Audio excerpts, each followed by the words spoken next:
all first started in Africa when I was a kid. I think I was around by um 10 years old when my uncle came from the United States and brought a camcorder, and I fall in love with the camcorder. It was a little camera, it was those videos, and he taught me how to put it on, turn it off, and press the record button and the play button. That was all I knew about it, and since then I fell in love with it, and I used to like. He left it with me. It was the first time I got my first camcorder when I was 10 years old. Since then, been my toy. I really love it, and I fell in love with the craft, and I started doing videos, video pictures. The most challenging project I've ever edited was when I had a friend that came along to work with me, and he shot in 120 frame and 240 frame, and there was no way he didn't shoot the edits. He didn't go by the script. He was just shooting like the entire event, everything on the event, and I have to go through those clips frame by frame and cut and cut the one I want out of it. And it took me a long time. And he had 120 frames and 200 frames. There was so many frames that crashed my laptop, slowed my laptop down. So it took me a long time to edit that event. And that was the one challenging project I ever done because of how slow my laptop was running, because how much frame he shot in, and I didn't have the computer power to edit those frames. That was mine. Yes, I prefer to edit in Adobe Premiere Pro. My reason is because I love the workflow, the workspace is nice. And I have tried many other software and it wasn't working for me. Like DaVinci Resort, it didn't work for me at all because I edit through it, coloring it, and exporting my colors. What I edit and what I received after export was not the same. I tried Final Cut Pro, and I tried so many other software, and I had a little problem with all of this software. But when I went to DaVinci, Premiere Pro, the workflow was just smooth. It was fast, and it's a lot easier if you actually know the tab and know what you're doing. It's easy and faster. So for that reason, I love it, and I think you do more for me. You do more on Premiere Pro than any other software out there. When I'm editing, I decide to keep a footage that is going to go in frame with my storyline or the story I'm telling. So if I'm shooting, I shoot to edit already. So there's less cutting I do when I'm editing. But if something is not relevant to my videos or it's not going to make a big impact on my videos, I will cut it out because I don't need it. If I don't need it in my video, it's just going to make my video long and less interesting. So I just gonna take it out. If it's not important, I'm taking it out. It's not important. It's not one of my script line. I'm taking it out. That's how I choose what to keep and what not to keep, because I'm taking the one that is important to my video and the one that go with my storyline for my video. My advice I would give to somebody who just started in this business or starting this craft, I'm gonna tell you the first thing, they need time. They need time to edit and work on the craft. They need patience, and most of all, they need practice. A lot of practice. Because after you got a lot of practice, and first I will 100% recommend them taking a little course to know the software or to know what they are doing. Like for instance, I didn't go to school to do video, but I ended up taking some course online, like 14-day filmmaker. It just cost me $50. And that taught me a lot. It taught me about frame rate. I can match my frame rate 24 frame, 30 frame. I can do my frame rate or my shutter speed. I should follow the shutter speed and the frame rate. If I'm using, like, most important, they have to get a little education about what they are doing. If you start in this, you have to get, like, if you don't know nothing about it, you can buy any program online, any tutorial program online. Like, I would strongly recommend 14-Day Filmmaker. They will teach you the basis of it, and from there you can start and practice, edit, practice, be patient. You need more practice, more sitting down and editing your footage yourself. And one thing I'm gonna give you a tip. When you are shooting in a video, shoot to edit. Do not just shoot anything, because you will sit on the computer, destroying into stuff, cutting, taking some stuff that you don't want out and the stuff you want. If you shoot the edit, you already have majority of what you want, and you only need to cut just a little bit. As a beginner, and I'll give you that technique or tips that you need to know, that you should know. First is frame rate and shutter speed. They play a big part into your videos. If you miss both frame rate and shutter speed, it's gonna be a problem doing edits. And another tip is shoot to edit. Plan your shoot before you start shooting. Plan your shoot. Write your script. Know what you are going for before you shoot. As that being said, it's as the same as shooting to edit. Shooting to edit is very good.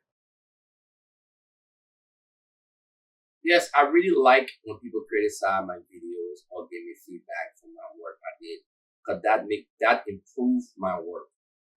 If it is good, they say, "Oh, your work is good." I feel good about it. But I actually like for them to criticize my job. "Oh, it is good, but this is this. You have to work on this. You have to work on that." That make me more good, more better to work on some stuff I have problem in. I may not see no problem in it, but other people outside that been in the game for a long time or know it, and they give me feedback what they want. Like, customer can say, "Oh, I want this way, that way. Oh, I don't want this way. I want that way." Feedback is very good. Feedback very, very much improve your workflow and improve a photographer you are or videographer that you are going to be. Feedback is very good.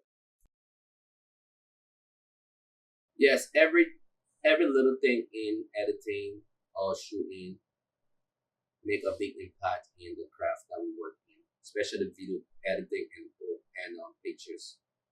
Like, for instance, web balance. People take web balance make a big impact on the way your footage is going to come out. 2, if you editing your cut, just a simple cut make a big editing. Like, if you want to do like a 5-minute, like a reel for social media to get the attention, and you're doing like one scene for like probably 10, 15, 20 seconds, that's too long. Get the important part and make it at least 4-3 seconds. That keep your audience focused on your videos, and it give you more hour to watch, and your video become more interesting. And make your video more interesting because the way you cut, and you're not making the video boring. If you make the video boring, nobody want to watch it. But if it is interesting, trust me, you will always get people want to watch your video, and make the time short. And to call people attention, like you just make it short, like 3 seconds, especially a B-reel or a reel, 3 seconds for every clip. You can come back to that clip. If you want to make a 6-minute clip, you cut 3 seconds, you put another 3 seconds, you put another 3 seconds, then you come back to that clip again, you add another 3 seconds. Just catching the attentions on your video make a big impact on your video, and make your video interesting and attractive, and get the attention of your audience. Yeah, it is important to balance your story with the way you edit. Like, sound effects gonna make a big impact on your on your story. The colors, the dreaming, the way you shoot, it make a big impact. You have to balance it.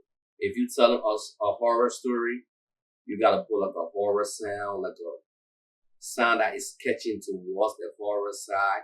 If you have like a gunshot, you have to put the gunshot sound. Is glass gonna fall or something like or something happen, something crash? You gotta put that sound effect. You have to put that sound effect in to match your story you're telling. It all give your project attraction, attentions, and make it more interesting.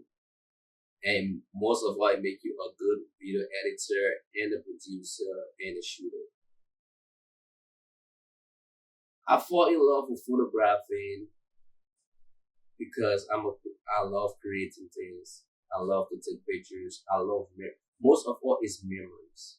When I first started, I had a camera and I just used to take pictures, a lot of pictures, and post it after 2 months, 3 months.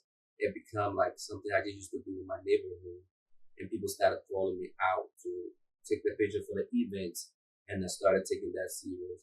I just love the memory. I just like capturing the event, capturing that memories of it. That's when I fall in love of capturing memories for people and stuff like people.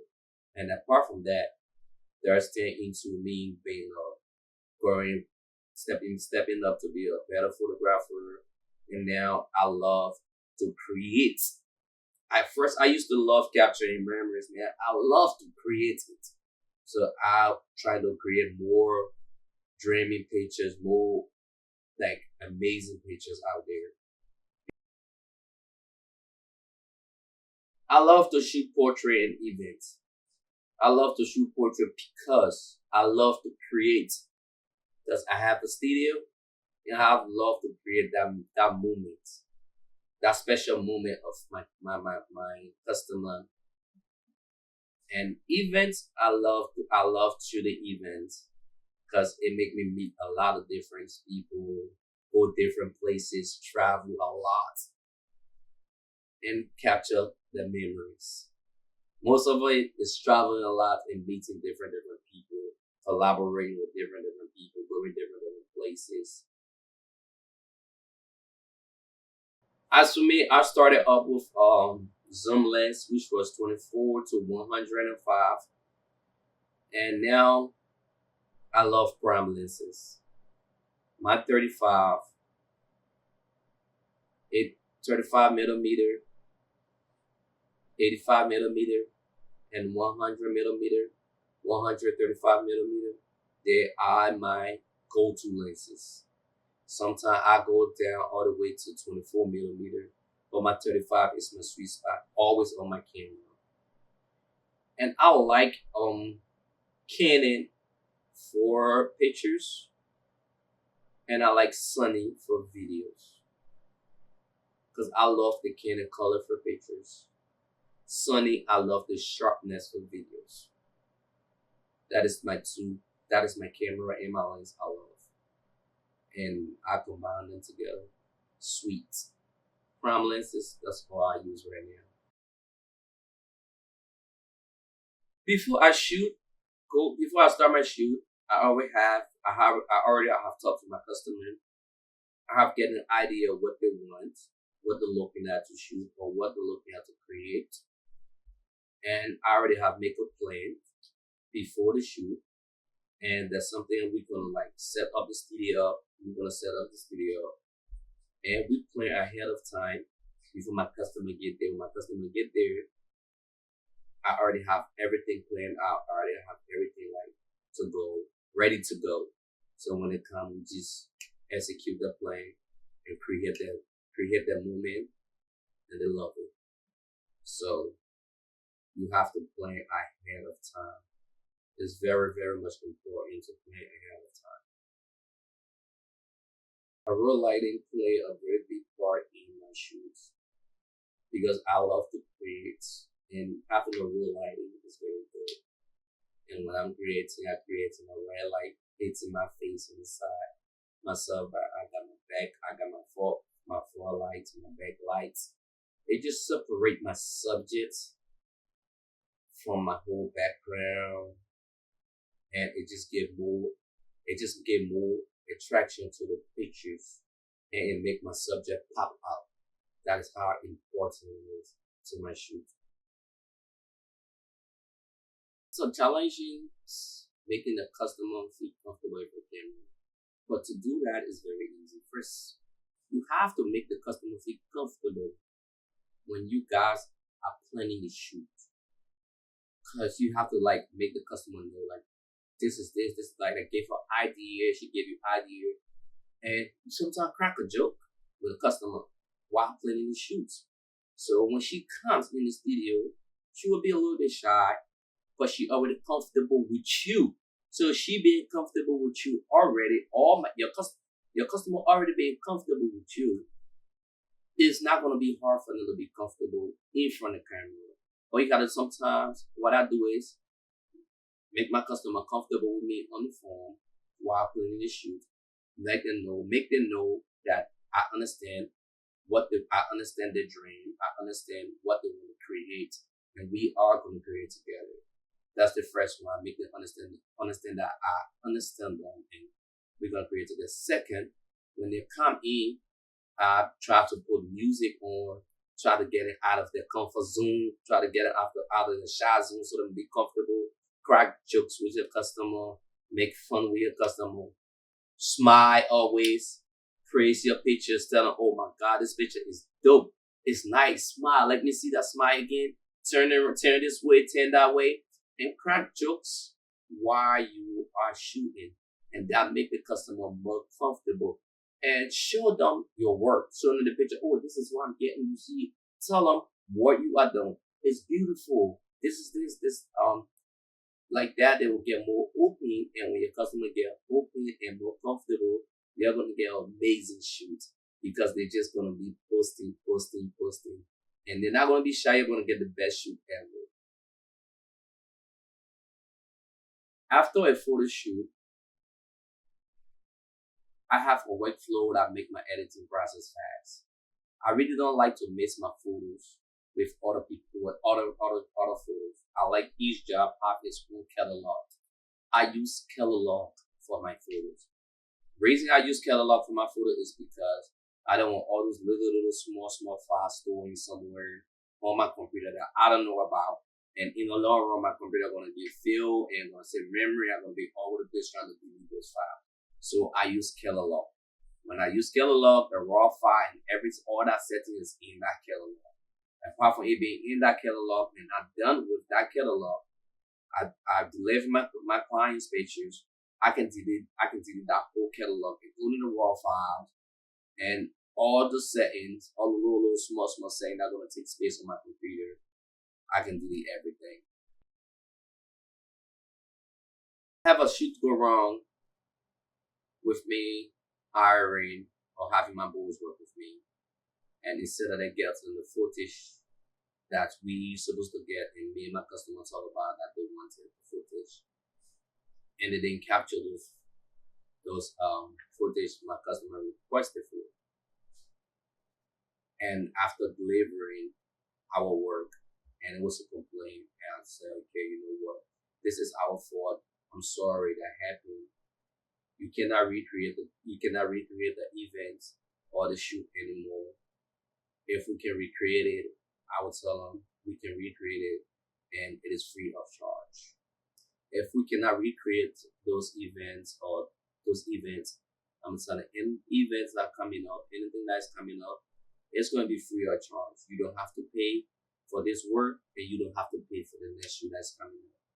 That's the way I handle it, by offering them free shoots and apologizing for that. Because if we talk about I'm capturing this and it's my fault, I don't capture it, and something go wrong on my part, I do that to solve the problem. One of my shoots I really like and I'm proud of. It was a shoot that I captured the sky, the cloud, my subject, the green grass, the world, It was just perfect because my horizon, everything was straight.